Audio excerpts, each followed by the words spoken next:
Every so often you get an opportunity to stare into the future, and today we're getting that opportunity in two ways. One, because we have some technology here which is brand new, and also because this is the Mirai from Toyota. Mirai, Japanese for the future. Did you see what I did there? We've got Matt from Toyota. He's a product specialist and an expert in the Mirai. Matt, why are you bothering with hydrogen? Well, it's important moving forward. We've got to look after the planet, obviously, and it's always been built into Toyota's DNA that we've got to think towards the future and do the best we can. So we started that off in '99 with our hybrid technology, and there was a bit of negativity. Is this going to work? Is it not going to work? And we proved everyone wrong. You know, we started in '99 with a standalone product, and now you look around today and we've got a whole fleet of fantastic cars. And we aim to do exactly that with our hydrogen fuel cell technology. Okay, so this started out in Japan and has come across to the UK, and I understand that you're strategically placed to take on the UK, Denmark and Germany. Correct, with the first three markets. Yeah. Why is that? Mainly because obviously Denmark and Germany have got fantastic renewable energy sources and they're utilising that at the moment. The UK, we've already got a couple of stations for hydrogen production in the UK that we can utilise, and it really is now a focus of just expanding that infrastructure to support the fantastic product that we've brought to market. I love the way that Toyota almost described the Mirai as something which is a living thing, in that it breathes in air. Its only emission is water. Yeah. Should we go out and have some fun? Yeah, Should we go out and play with it? On the track, yeah. Fabulous. Right, let's go and do that. One of the things that people are always concerned about with hydrogen, and I know it's a complete fallacy, is safety. Yep. And that they somehow think that when they're driving around in a petrol car, it's not dangerous, but when you get into a hydrogen car, it's like driving a bomb. That's wrong, isn't it? Yeah, it's a common misconception, I think.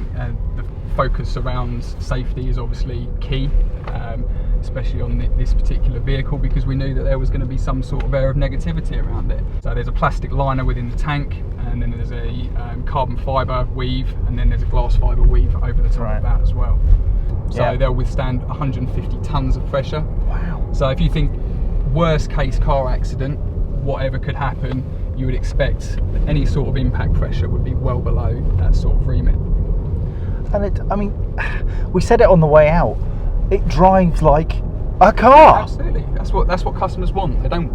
They like something new, but they don't like something too different. Unfamiliar. They need to be able to relate to it. Yeah. And you drive any of our other hybrid technology, and then you jump in this, you know exactly where the button is, you know where the gear stick is, you know exactly how it's going to work.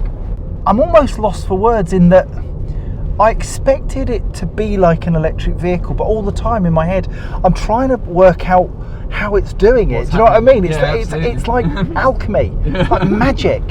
That you just suck air in.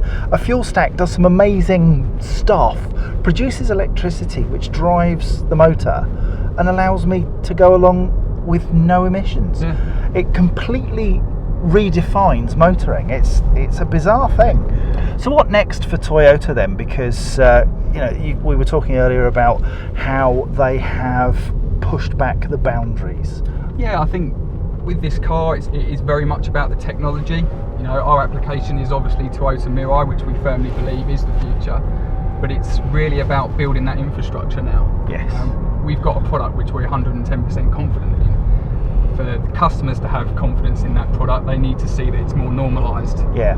They need to be able to see it on the forefront. They need to start seeing it in their day-to-day lives, etc. And do you see it? Sorry to interrupt. Do you see that as part of the role of Toyota to promote and to provide the infrastructure that's necessary? I think we should definitely promote that infrastructure. We won't be able to provide it. Yes. At the end of the day, we're an automotive manufacturer. But having said that, from a promotional point of view, we're working extremely hard with the government and some other captives as well to really push the technology and ultimately increase the infrastructure. Yeah. It's not a cheap and nasty attempt at something. This is a proper grown-up car. Absolutely. It's every bit a rival to the normal guys who just run an internal combustion engine. I remember the first time I drove an electric car and I was blown away by it, because it was that massive shift from internal combustion engine to something different. And I've got that same feeling now that there's a massive leap forward that people haven't quite cottoned on to yet. Yeah, exactly. They're not aware yet how good this is. So, Toyota Mirai, what did I really think? Now that the product specialist has gone, I can be honest. I loved it. It's quick, responsive, it's very well planted. It's a Toyota, you know, I've got to be honest. It's like the Prius, it's something which you have to drive sympathetically. You can't thrash this thing about, you wouldn't want to. Is it a good car? Yes. Is it groundbreaking? Without question. Will we be seeing much more hydrogen technology? If it's as good as this, without any doubt, this is magic.